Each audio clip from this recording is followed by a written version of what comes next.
Good afternoon. Welcome to part 2 of our 3-part Crossroads of Ideas mini-series on the COVID-19 crisis. I'm Laura Heisler, Director of Programming for the Wisconsin Alumni Research Foundation, Morgridge Institute for Research, and a partner with the Wisconsin Institute for Discovery. These 3 organizations collaborate to host the Crossroads of Ideas series, which, in normal times, is held in the Discovery Building on the UW-Madison campus. The goal of Crossroads of Ideas is to connect our community to researchers at UW-Madison and the Morgridge Institute for Research who are focused on issues that matter to all of us. For this special mini-series, we are honored to partner with the UW-Madison Office of Communications to bring you some of the campus community's leading experts addressing many aspects of the coronavirus pandemic. This evening's session focuses on how we are settling in. We will hold a final session next month on how we transition beyond the acute phase of the crisis. Look for an email announcing that session in the coming days. Before I turn things over to our moderator, I will go over a few housekeeping details for this evening's presentation. This session features a number of small mini talks, each lasting between 3 and 5 minutes. If you have questions for any of the speakers, you are welcome to enter those in the Q&A box, which will appear when you move your cursor over the lower part of the screen. We will invite our speakers to respond to these questions after we've heard all of the mini talks, and we will end the session promptly at 6 p.m. With that, I am delighted to turn things over to our moderator, Veronica Rueckert from UW-Madison Communications. And Laura, thank you so much. It's a pleasure to be here for the second Crossroads of Ideas. And today, as you said, we're taking a look at how UW-Madison and the Morgridge Institute for Research have turned their focus to the challenges of the coronavirus pandemic and what's looking like is going to be a very long-term challenge that we face, a long-term battle. And we've got 7 outstanding panelists with us today at the leading edge of this work. And we'll hear, as you said, some mini talks from them. As I said, 7 of them. So we want to hear from all of them and get their thoughts on the table first. And then we'll turn that over and turn to you for our questions using that Q&A function. And today we'll start off by hearing 3 professors who share their work. They're analyzing various aspects of the pandemic. We'll begin with Jordan Ellenberg. He'll talk about the limits of mathematical modeling. And then we'll move to Dominique Brossard, who will share her research on communications. And Jonathan Patz will talk about how to prevent the next pandemic. And we'll also get tools for how to manage our finances from J. Michael Collins, and also how to understand the stress of our reactions. We may be at home, isolated, and some tools and techniques and just understanding for where that is coming from. And finally, we'll wind up by hearing about the search for treatments with Ron Stewart and William Hartman. We'll go first to Jordan Ellenberg. Jordan Ellenberg is the John D. MacArthur Professor of Mathematics at UW-Madison, and he's the author of the book, How Not to Be Wrong. Jordan, thank you so much for being here. Hi, thanks Veronica, and thanks Laura. So let me just start by saying that the question that people are asking mathematical modelers at this time during this crisis is, what's going to happen? And the answer is, we don't know. So I could stop right there, and that could be the end, but I have 5 minutes that I want to share with you. So let me say a little bit more about what we do know and a little bit of the guts of how these mathematical models work that you've probably seen in your paper and seen pictures of. So there's 2 main ways that you can do this. One is to say, what have epidemics looked like in the past? What has their course been? You have a huge number of epidemics that have been tracked, and of all those, I'll just try to do a little picture so you can kind of see some of the shapes you might see. You might see an epidemic that kind of symmetrically goes up and then goes down, or then in this middle range, you might see something that sort of shoots up, sort of takes the elevator up and takes the stairs down, as they say, sort of diminishes very slowly. Or at the bottom, you might see something which ramps up but then disappears like immensely quickly. So there's a huge historical record of all kinds of things, and we can do an exercise called curve fitting, which says which kinds of epidemics from the past, from this family of curves, best fit what we're seeing right now. That's a technique that's actually comes back to the middle of the 19th century. The other thing you can do is actually try to model this epidemic, the dynamics of this particular disease, and take into account what we know from the science of SARS-CoV-2. The problem with the first approach is that maybe this epidemic isn't going to have a course like epidemics of the past, for instance, because of the incredibly severe measures we're taking to arrest its course. It's certainly not like anything that's happened in our lifetime.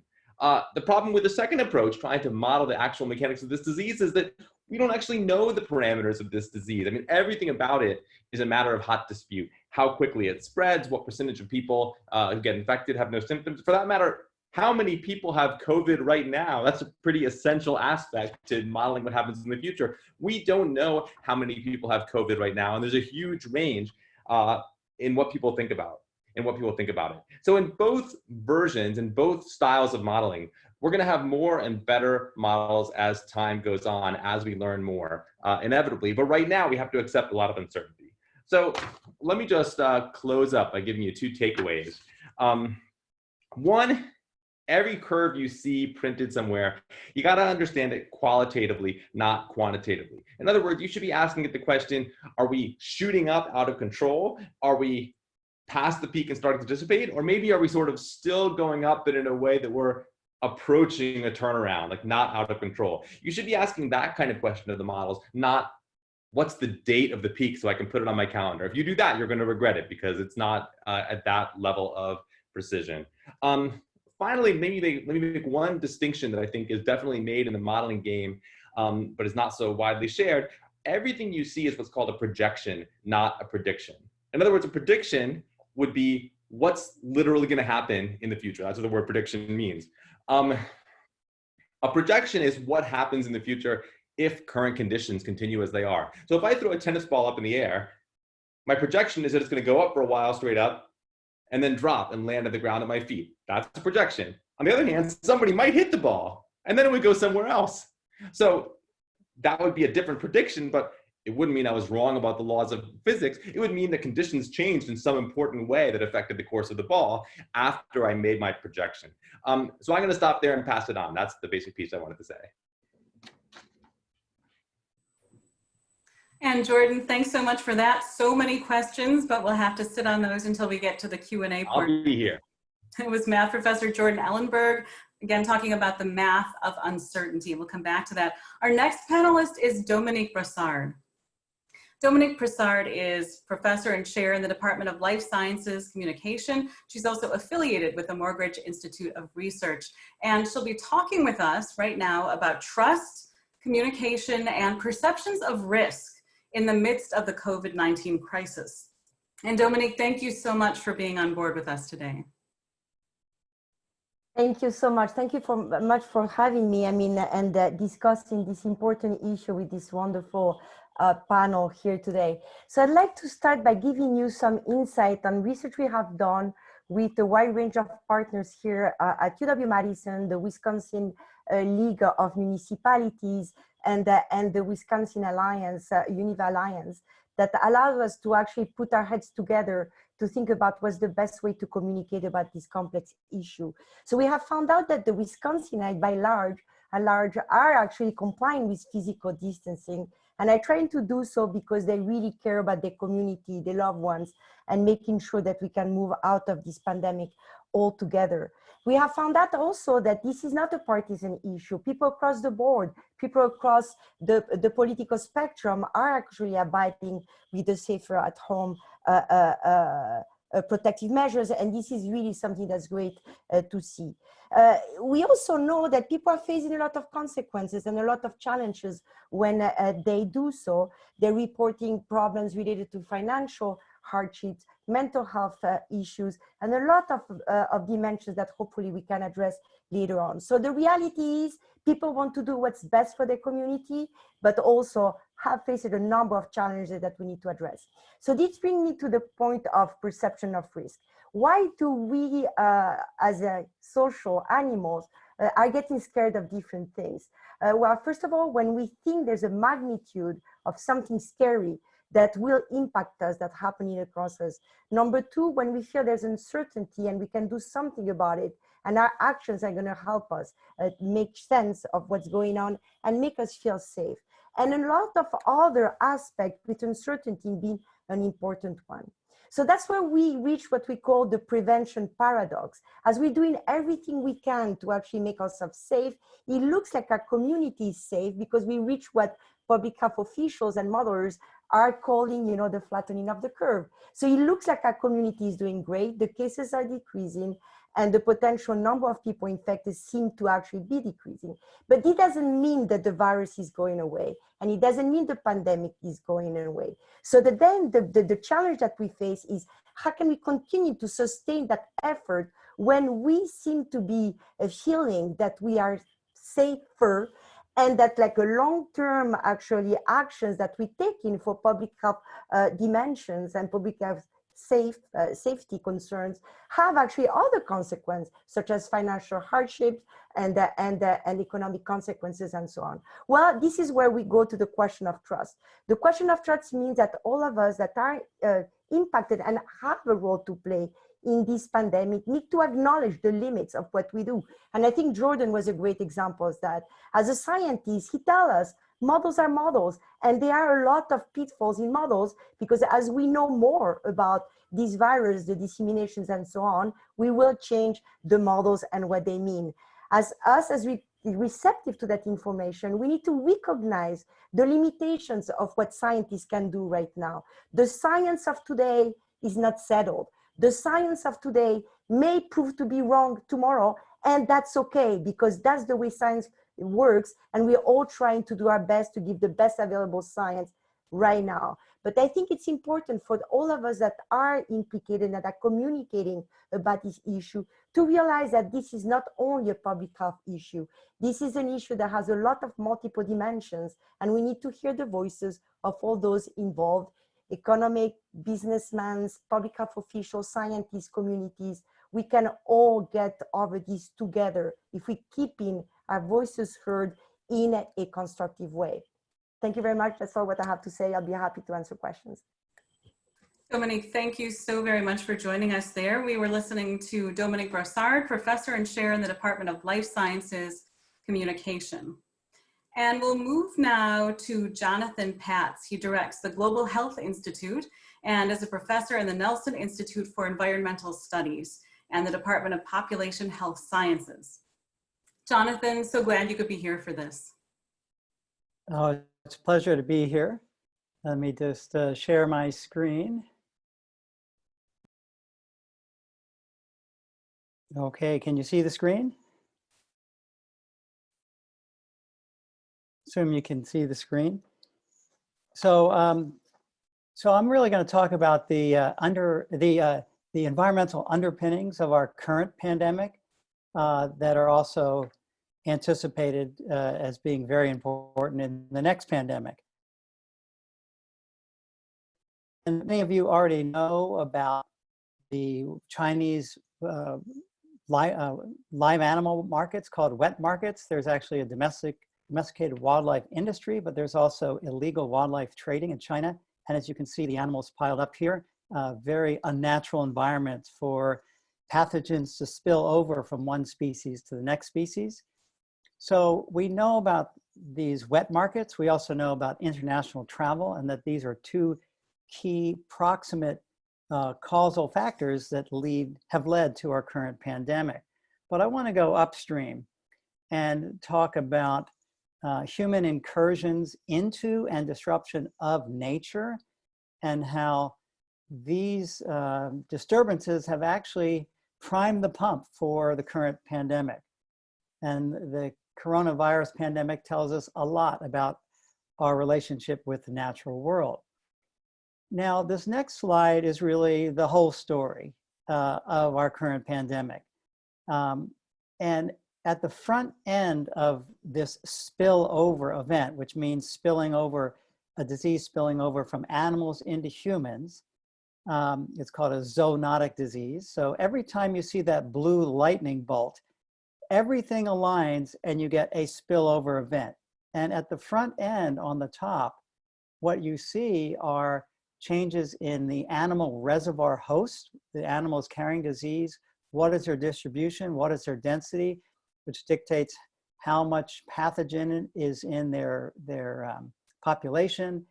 And all of that is dependent on ecosystems and habitat. And as we disturb habitats and fragment forests, we disrupt this natural system. And if we are intruding into natural areas, and you imagine bushmeat hunters going into the jungle and things like that, then you have human exposure. So this is the environmental underpinning of this spillover event and makes these events much more likely. And in a way, the environmental disturbance, the deforestation, biodiversity loss, illegal wildlife trading, these are priming the pump for spillover events. And that's what led to this epidemic. And it actually did not surprise many of us in this area, that this happened. The question is, how do we avoid the next pandemic? And we have to understand the importance of the environment. One last part about the environment, I'll say that surprisingly, well, maybe not so surprisingly, as we shut down the global economy, we saw clear skies all over the world. You see New Delhi, India here before on the left and after the shutdown on the right. And it's, what could be any clearer comparing today's air quality with business as usual? I'm in environmental sciences. Air pollution causes 7 million premature deaths every year. And one very interesting brand new study out of Harvard showed a strong relationship between the risk of dying from COVID-19 and air quality. That for every 1 microgram of fine particulate air pollution, PM2.5, the increased risk of death from COVID was increased 15%. That is quite startling. And this study was controlled for population density, economics, you name it. This is a very good study.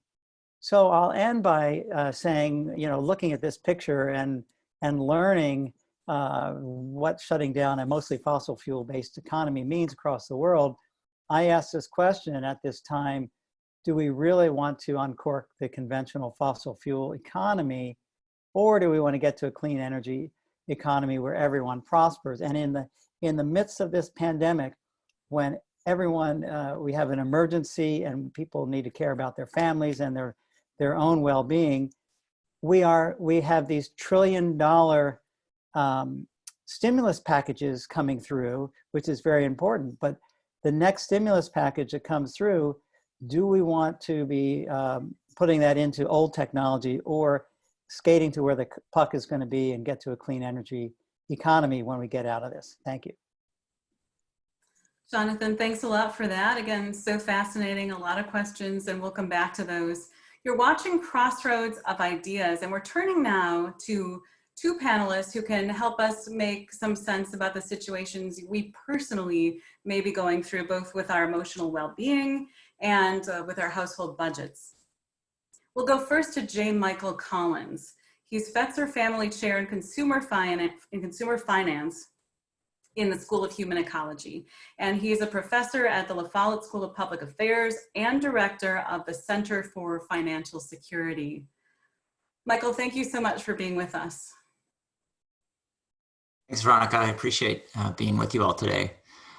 So we've talked a bit about some of the health and scientific aspects of COVID. I want to turn now to thinking a little bit about some of the financial issues that are, sort of the spin-offs of the shutdown that has occurred since the COVID-19 pandemic. It means that people have lost income. Some people have lost jobs. People are, maybe used to have 2 earners, now only have 1, or they lost their job altogether. People don't have childcare, so they can't work. So all these things means that people are facing some harder times in terms of their finances than they did before. And this is true for retirees. It's true for working people. It's true for people who maybe are in the retirement years and relying on their wealth as part of their income as they age. The numbers that we've seen in unemployment are kind of record-breaking. We've 30 million people claiming unemployment since March. That's about 1 in 5 workers. And what's important is that this has happened really quickly. So it's, the last 3-4 weeks, we've seen millions and millions of people go into the unemployment rolls. And so this speed is unprecedented. It's also really hitting lower wage workers and people of color, but really no one's immune. And so, I think as we're together today, today's, at the end of April, tomorrow is May 1st, and this is about the time when bills start becoming due, rent, mortgages, and other bills. And we can predict that there's a lot of people who are going to be worried about how they're going to get by. The Center for Financial Security has studied household finance for over a decade now, and a lot of our lessons came out of the 2008 recessions. And so I want to talk a little about some of those things that we've uncovered through some of that research, especially around emergency funds and credit and loans and then retirement. So first, let me start with emergency funds. We know that people who have some cushion are better off and they're able to get through these sort of harder times. A rule of thumb is that people should have 3 months of savings for an emergency, which, maybe that's going to hopefully, be about the time that people are out of work due to the pandemic, but, who knows, it might be longer. The problem is that for about 1 in 3 households, they could spend everything, they could liquidate everything they own and not have enough to get by 3 months. And only about half of people have an emergency fund at all. And so this means that eventually people are going to have to delay expenses or not pay certain obligations. They might turn to family for help. They might end up using the social safety net. They might end up going into debt if they can borrow. But we know that there's going to be people who really are going to be pinched because they don't have that cushion in place. Second is that when people start juggling bills like they're inevitably going to do, we're going to start seeing more people go into default. In 2008 to 2012, we saw millions of people defaulting on mortgages, on auto loans, on different kinds of debt. It was a little different then because housing values dropped. And so people lost their job and their house lost value, so they couldn't sell the house to pay off the loan. So we don't quite have those same issues today that we did back then. But we know that people today aren't going to want to sell their homes even if they can. And so they're going to go to their lender or their mortgage servicer and try to get a deal and, try to be able to stay in their house and maybe work out a lower payment, all of which, we certainly encourage people to do. But we know there'll be problems. We know that there'll be lenders that don't work out a plan. We know that perhaps a plan will get worked out, but it won't be well documented and it's going to create confusion in the marketplace. So we know that there's going to be lots of people out there scrambling to try to work with their creditors and really struggling about that. The next thing is we know events like the 2008 recession and now this COVID-19 recession change the way people think about saving and retirement. Younger people, say people under 35, are going to have a harder time getting started saving. Many of their employers may stop making contributions to their retirement or offering plans at all. Older people are going to be struggling because they're going to see this nest egg that they've saved drop in value. They're going to have to make this trade-off about working longer or delaying retirement. Maybe even struggling to keep a job so that they can continue to contribute to the retirement. And we know more and more older people today have debt, and that's going to create an even larger worry for many of them. Last thing is, unfortunately, these kinds of events bring out the scam artists. We saw this the last recession. Fraud schemes try to give people help getting stimulus checks or maybe get rich quick kind of schemes. People don't know where to turn to, and so they will look for any kind of rope that they can grab onto.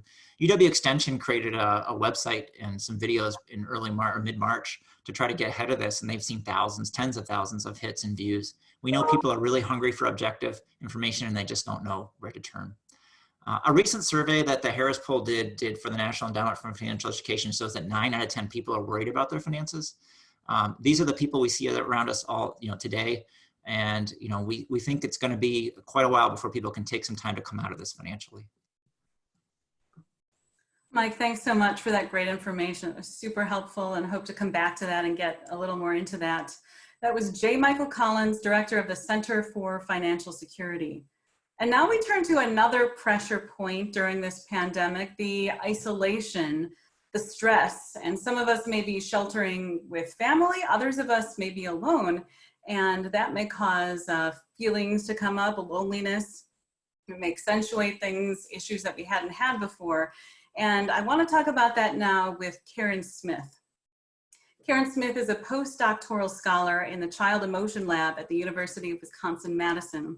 And her research centers on understanding why individuals respond differently to stress.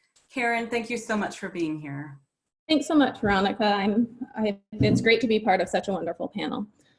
So like Veronica said, I'm going to shift and talk about the stress associated with the pandemic, as well as feelings of social isolation people might be having, the long-term effects of stress and social isolation, and then ways we can cope with these feelings.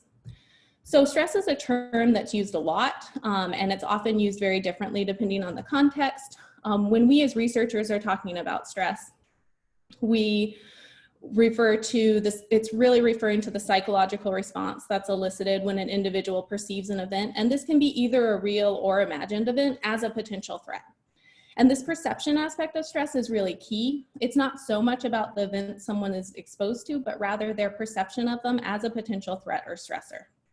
And there are many different factors that shape whether or not an individual perceives something as stressful. Key among these are perceptions of controllability and predictability.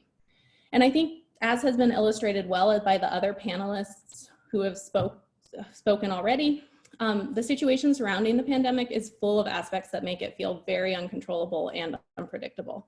And this really creates the perfect recipe for feelings of extreme, and given how long it has been going on and how long it seems like the fallout will be, chronic stress that can potentially lead to a range of negative mental and physical health outcomes. And these include things like increased risk for psychopathology like depression or anxiety, increased risk for cardiovascular disease.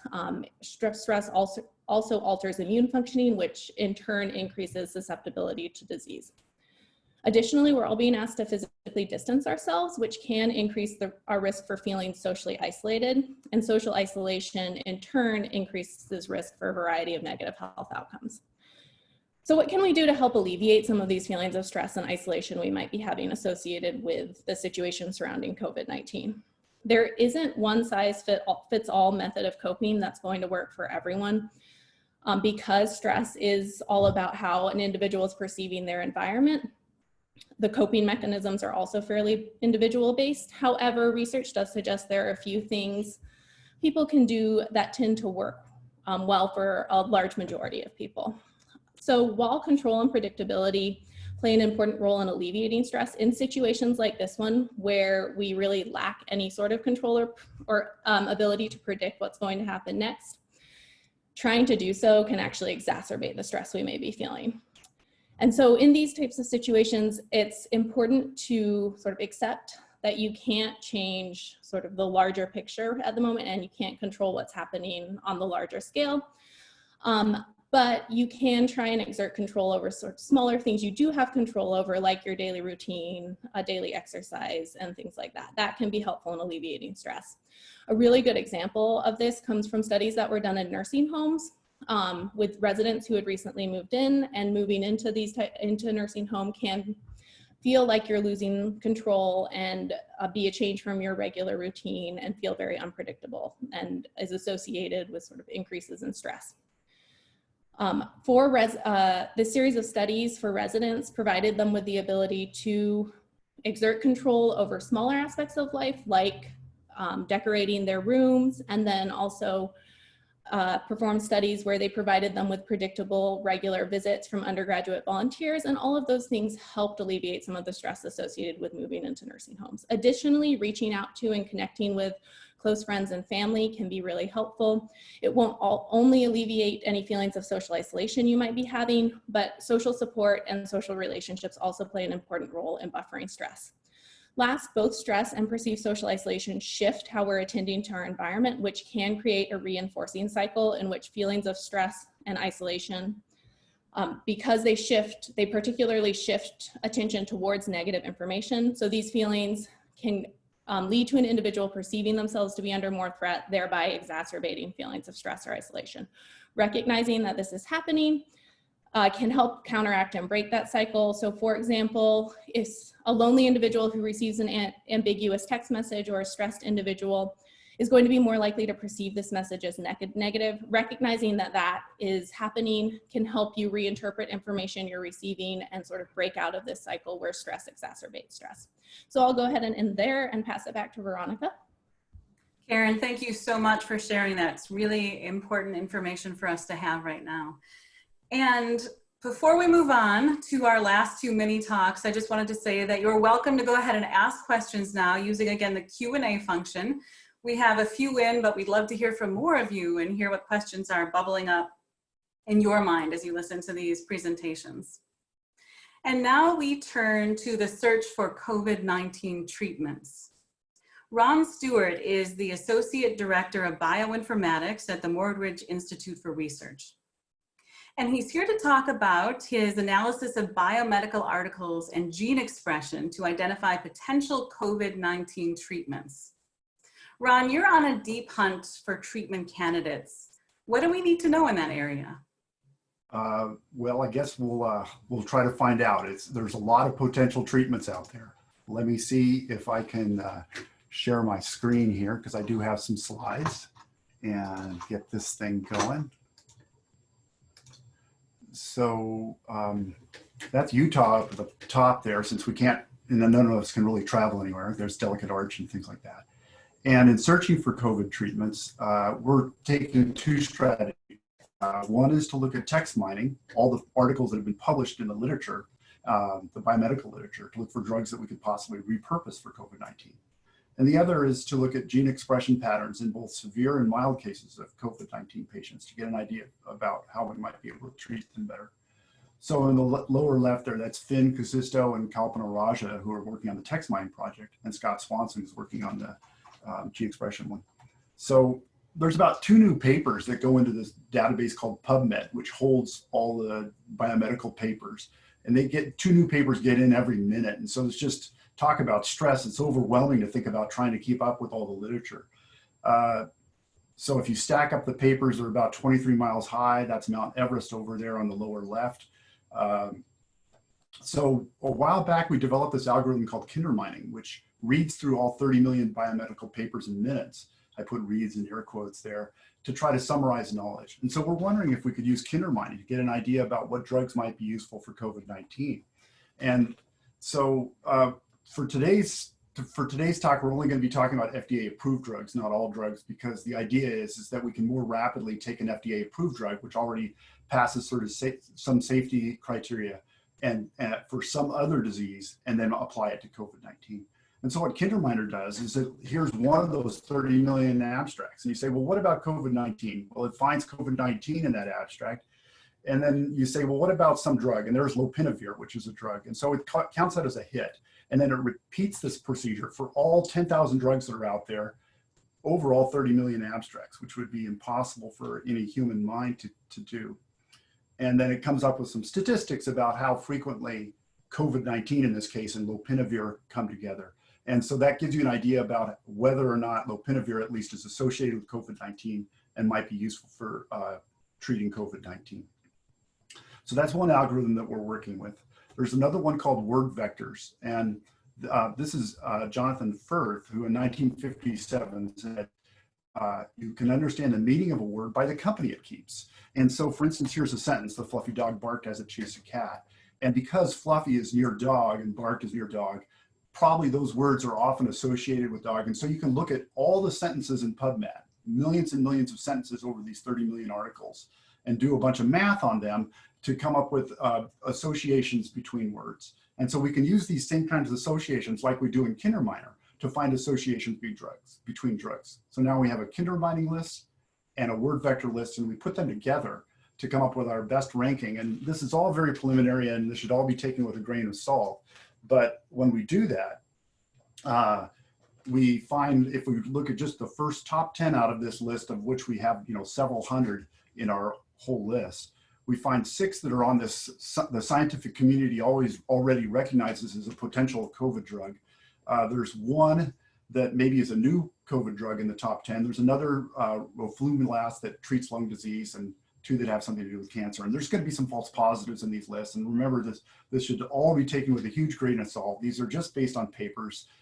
There's no in vitro, in vivo testing or anything like that. All we're trying to do here is come up with some additional candidate drugs that smart people that do things like clinical trials or in vitro studies or in vivo studies can help see if some of these might be useful. So I'll finish up with the second topic, which is about looking at gene expression differences between mild and severe cases. And this is a collaboration with Albany Medical College in New York, and they have lots of cases there. And so they're shipping us samples soon of mild and severe cases, and also collaborating with Josh Kuhn's lab here on the UW campus. And he will be looking at all the proteins that are expressed in these in these cases, and we're going to be looking at the RNA or the lower level gene expression. And Scott Swanson's going to be evaluating them for differences between these cases. And so the idea there is that if you find certain differences of genes, or maybe groups of genes, like genes that are involved with inflammation, as we all know, inflammation seems to be a really bad problem for severe cases. And as we more recently know, so does coagulation or blood clotting. So I expect that this kind of analysis will pull those two groups of genes together, but we might find other ones, and those might give us ideas about additional treatments we want to say. So we've got the Albany collaboration, Josh Kuhn, and then of course my in-house collaborators, Duncan and Murphy. And I'll stop there. Thank you. Ron, thank you so much. I appreciate that look at what your work is on. And that was Ron Stewart, Associate Director of Bioinformatics at the Morgridge Institute for Research. And we go now to William Hartman, also here to talk about the search for treatments. He's an anesthesiologist for UW-Madison and an assistant professor of anesthesiology for the UW School of Medicine and Public Health, where he has led the UW arm of the COVID-19 convalescent plasma program. And Bill, let's see, do we have you?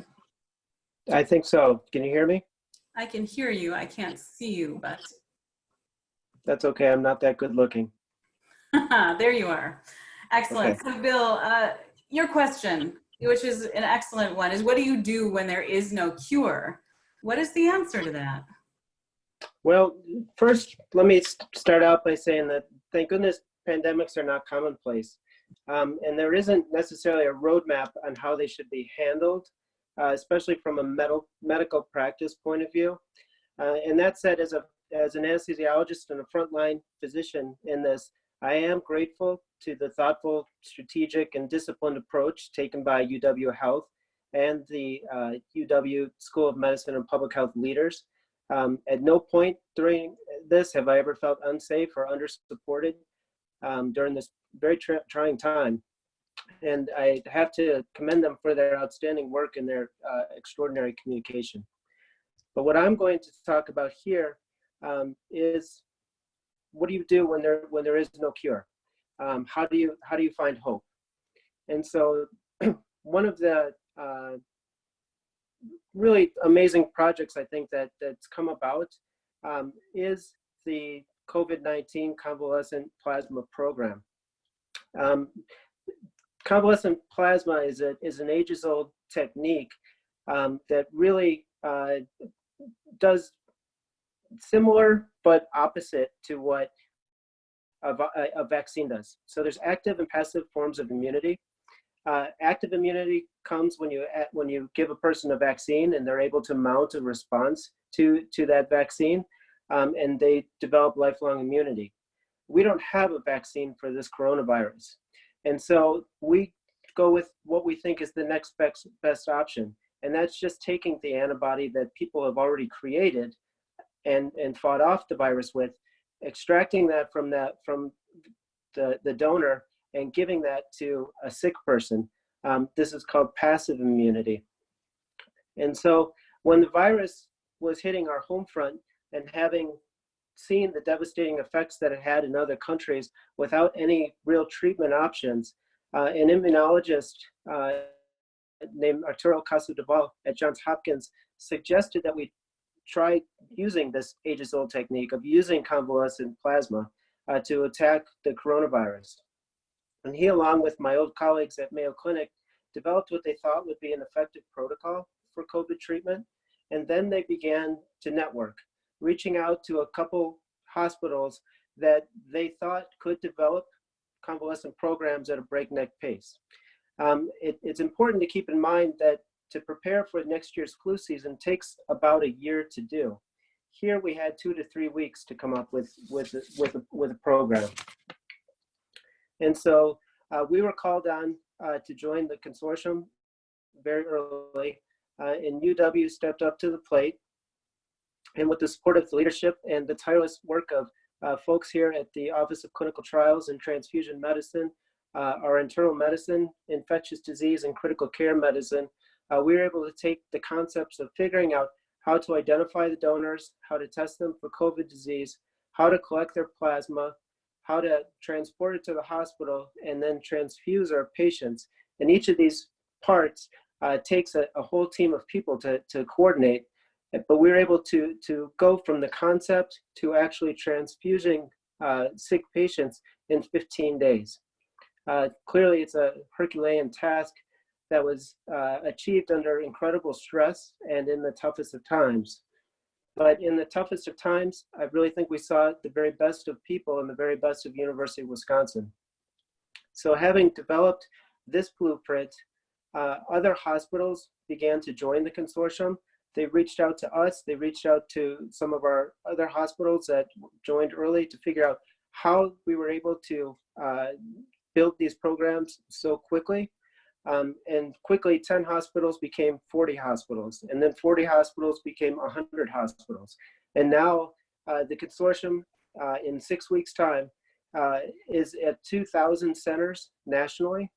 And these were all developed in the absence of any funding, but with the unifying goal of bringing a treatment thought to be a real option to sick people. And so this coming together of medical centers to treat and attack a single virus is truly unprecedented, but it happened. And now we're seeing results. We have to do a deep dive into these results to see what they actually mean, as this was set up as a compassionate use trial and not the common gold standard of the randomized controlled study. But we have a huge population contributing a large amount of data and outcome points, and hopefully using this approach, we'll be able to tell whether or not this is an effective way to go about a pandemic that has no cure. Bill, thank you so much for that. That was fantastic knowledge there. Appreciate you putting that out for us. That was William Hartman, an anesthesiologist for UW-Madison, or for UW Health rather, and an assistant professor of anesthesiology for the UW School of Medicine and Public Health, where he's led the UW arm of the COVID-19 convalescent plasma program. I'm Veronica Rueckert with University Communications at UW-Madison, and this is Crossroads of Ideas. And we'll now turn to your question. And I want to start us out here with one for J. Michael Collins. This was the very first question that came in the door today. And the question comes from Seth. He says, what role could having a national suspension on rent, mortgage, credit card debt, et cetera, have in keeping people financially secure? What do you think, Mike? Yeah, that's a great question. And so again, we've been through this before. So in 2008, 2009, we had some jurisdictions that did have, especially on foreclosures, moratorium. And at the time, there was a lot of concern that, oh, people are just going to dig deeper into debt and, not be able to get out of it. What we actually found was that for that buying time, for many families, gave them some time to arrange their assets, to find some work, sometimes to negotiate with the lender, that otherwise would have gone to court or gone through a more legal process. And it didn't actually make people worse off. So it can actually add value, but there has to be something more than just time. So, the ability to work with mediation, the ability to seek out supports, so that, you're not just giving people time to dig a deeper hole, but to actually try to find some solutions. Excellent. Well, thank you, Seth, for that question. And now one for Dominique Brossard. A question here from Julia, who says, hi, Professor Brossard. What groups or fields of work should public health officials partner with and speak to in order to build credibility and trust during this time? What do you think? Hi, Julia. Actually, Julia was I can't start my video. I'm not sure why. So I think you have to do it on your end. All right, thank you.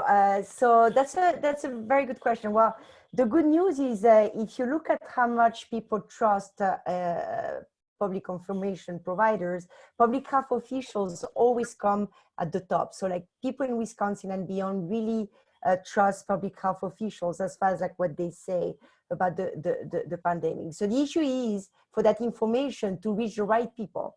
And so that's where it gets more tricky because most people may not follow DHS social media channels and so on. So people listen to the radio, people have their favorite media and source of information. So partner with organization that will get the message out there to people that actually need to hear from it is actually the thing that is most important right now. But the good news is public health officials are trustworthy, are really trusted by Wisconsinites. Thank you for that question, Julia. And very quickly before we leave you, Dominique, there's also right now a crucible of misinformation, which seems to be proliferating at least as fast as the virus has been. Do you have any thoughts about how to halt that? Well, first of all, I think that the crusade against misinformation that a lot of some scientists have embarked on is not actually very productive. As we said, and I think Jordan and others actually in the panel have shown, the science right now is, moving very fast. So obviously, I'm not talking about like the horrendous like conspiracy theories that are easy to debunk, but I'm talking about, every things that we think is false now and could be corrected with another scientific information may actually, the new scientific information that we used to correct may turn to be false. So I think this is not the right way to go about that. Because the second thing that is clear from research is the more you repeat misinformation, even with the goal to correct it, you actually make it even more salient in people's mind, and you may actually end up being hurting in the long run. So the best way to do is let's say what we know is certain and stick with that and not try to correct everything we see. Excellent. Thank you, Dominique. Appreciate that. And appreciate that question. Another one here from Keith, and this one is for Karen. He says, single people have been living by themselves long before COVID-19 came along. He wants to know what is unique and different about this current situation that might cause them to have more stress and depression from loneliness than they did before. Karen, what's different? I think that's a good question. And I do want to point out that that sort of speaks to a broader question in that we are actually, in some ways, really lucky to be living through the pandemic in a time where we do have a lot of technology and we are able to communicate with people and connect with the people we care about in other ways that wouldn't have been possible in the same way it is today. I mean, we wouldn't have been able to do this maybe even 20 so years ago. So I actually think that there's been a lot of focus on the potential for social isolation, but I think the stress associated with other aspects of the pandemic is actually more worrisome. All of the economic uncertainty. So I think there are probably a lot of single people living at home now who have lost jobs, who aren't sure where their next paycheck is going to come from, who, like we heard, don't know if they can pay rent tomorrow. Those types of issues are going, and then all of the uncertainty, we don't know how long this is going to last. We're getting conflicting messages from policymakers, all of that uncertainty and uncontrollability. I think for people in situations where they are already fairly good at coping with being on their own, those are the things that are going to create issues in terms of stress and potential for mental health issues afterward. And Karen, just very quickly before we move along, a big theme of your what can help section of your talk seemed to be sort of let it go, sort of the big stuff that we can't control. Are people primed to be very successful at that? Can we succeed at letting all this stuff go? It varies a lot on an individual basis. So there's actually, there's what we refer to as internal locus of control, which is sort of, for lack of a better word, like your trait level of how much you feel you have control over things or you need to have control over things. For people who have a high internal locus of control, which is in a typical situation fairly beneficial and helps you cope with stress, in these types of situations makes it a lot more difficult because they do find it difficult to let go and sort of accept the fact that they can't control what's going on. But people with low locus of control tend to do better. And there's actually, I think, a fairly recent study out of China suggesting exactly that people with a high locus of control found the situation a lot more difficult and had more negative health outcomes after the country reopened. Karen, thank you. Appreciate that. And let's turn to a question now from Matz. This is a question for Bill Hartman. And he says, are there any potential issues or problems with convalescent plasma? He wants to know, is there a risk that the donor's defense against the virus may decrease? Then he goes on to say that he's heard of one donor that may give plasma to up to 3 people. But is there a risk in that amount of plasma that the recipient gets maybe not enough to provide the needed defense? What have you found? So at this point, with the way we've been collecting plasma using the so-called Alex machine at the Red Cross, one donor can donate 2 units of plasma. It's safe to the donor to go ahead and donate that much. And it doesn't dilute out the titers as far as we can tell.